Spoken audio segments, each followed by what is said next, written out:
No joo, tuli tämmönen hommattua täks talveksi rämpimisvehkeeksi. 2,5 kaskassi TPI 21 vuosimallia.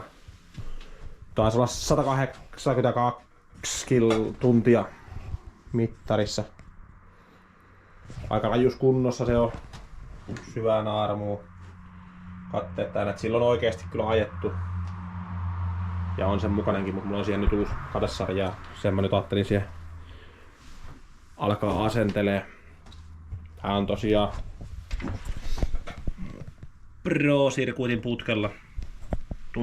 Tuntuu olevan ihan hyvin löylyä. Mä oon täällä yhden päivän käynyt enskaa ajamassa ja ihan vähän koittanut rossirataa. Mä nyt en oo muutenkaan kauhean hyvä rossia ajamaan. Että siitä se ei ollut kauhean kehuttava suoritus, mutta ihan maukas pyssy.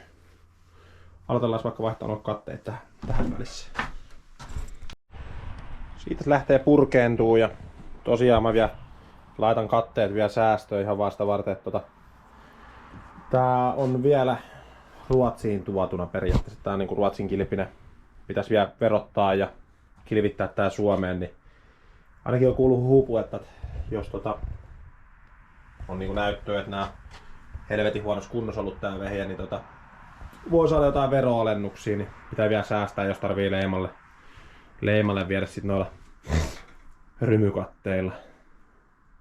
Pienikin säästö on ihan asiallinen, niin pistää vielä talteen, jos vaihtaa jossain vaiheessa uudestaan alle näin.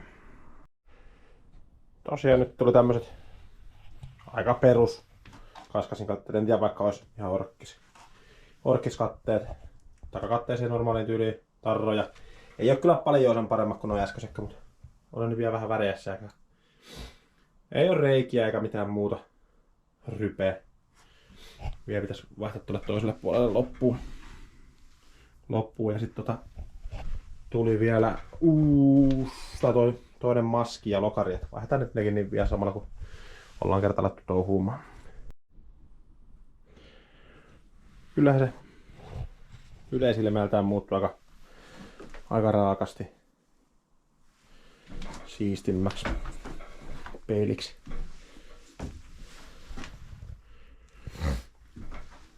Ihan asialliset katteet oli kyllä se ihan verran halvakki, että vähän saa alakin naarmua. Jos jollain on tämmöisen C2,5 300 niin äänenvaimeninta, niin semmoista saa tarjoilla. Tää on niin pahasti runtussa. Kiinnostaisiko porukkaa, jos kävisi tolvia vetämässä tälle vuotta joku yöt vai viedäänkö vain talviunille nukkumaan. Ja ensi kesänä sitten uudestaan. Ei tullut hirveästi tästä vehkäistä kyllä kuvattua mitään pätkää tälle kesään, vaikka 3 tonnia on ajettukin.